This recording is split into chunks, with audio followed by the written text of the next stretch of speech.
हाय दोस्तों, हैप्पी तीज। मैं आरती आप सभी का स्वागत करती हूँ। छोटा सा गीत गाने जा रही हूँ। तीज व्रत का गीत है। अगर अच्छा लगे तो लाइक सब्सक्राइब जरूर कीजिएगा दोस्तों। कमेंट करना मत भूलिएगा। जितने भी दर्शक देख रहे हैं हमको, सभी को मैं राम करती हूँ दोस्तों। अपने आशीर्वाद दुलार प्यार बनाए रखना हमारे ऊपर, क्योंकि हम भी व्रत रखे हैं।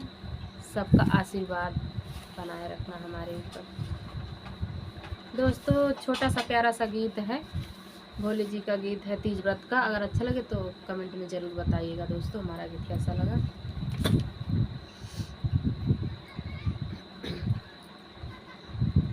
कैले बानी तीज व्रत निर्जल उपवास हो। कैले बानी तीज व्रत निर्जल उपवास हो। सजल रहे भोले बाबा सेनुरा हमार हो। सजल रहे भोले बाबा सेनुरा हमार हो।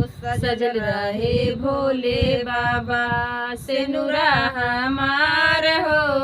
सजल रहे हो बाबा सेनुरा हमार हो। सजल रहे हो बाबा। पियवा हमार बाबा बस परदेस हो। आवे नाही ये हो बाबा कवनो कलेस हो। आवे नाही ये हो बाबा कवनो कलेस हो। आवे नाही ये हो बाबा कवनो कलेस हो। करिले हम भोले बाबा रौरे गोहार हो। करिले हम भोले बाबा रौरे गोहार हो। सजल रहे भोले बाबा सोर हो सिंगार हो।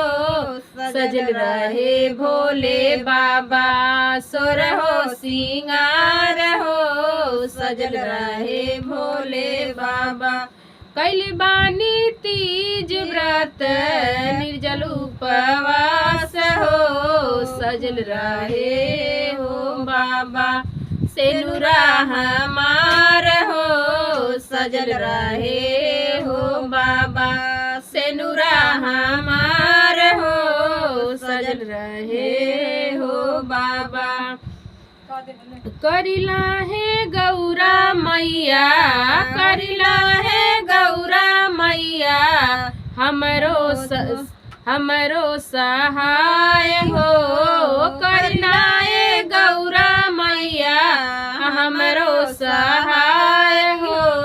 कैले बानी चमकत रहे मैया बिंदिया लीलार हो। चमकत रहे मैया बिंदिया लीलार हो। सजल रहे हो मैया सोर हो सिंगार हो। सजल रहे हो मैया सोर हो सिंगार हो। सजल रहे हो मैया सोर हो सिंगार हो। धूमिल नाही होवे मैया हमारी चुनारी हो। धूमिल नाही होवे मैया हमारी चुनारी हो। सजल रहे हो मैया बनल रहे हो मैया सजन के उमार हो। बनल रहे हो मैया सजन के उमारी हो। बनल रहे हो मैया सजल रहे गौरा मैया सोर हो सिंगार हो। सजल रहे गौरा मैया सोर हो सिंगार हो। करिला है गौरा मैया रौरे पुकार हो।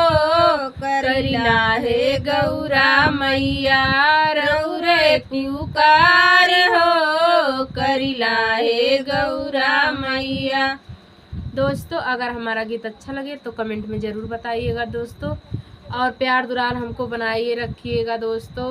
क्योंकि बहुत ही मेहनत से हम गीत गाए हैं। हमारा तबीयत बहुत ही ज़्यादा ख़राब था और हम बहुत ही मेहनत से दोस्तों बना कर गाए हैं गीत। कमेंट में ज़रूर बताइएगा और ज़्यादा से ज़्यादा लाइक शेयर सब्सक्राइब कीजिएगा दोस्तों, हमको भी सपोर्ट कीजिए, क्योंकि आप ही लोगों का सहारा है और किसी का सहारा नहीं है हमारे पास, सिर्फ आप ही लोगों का सहारा है दोस्तों। कमेंट में ज़रूर बताइएगा हमारा गीत कैसा लगा।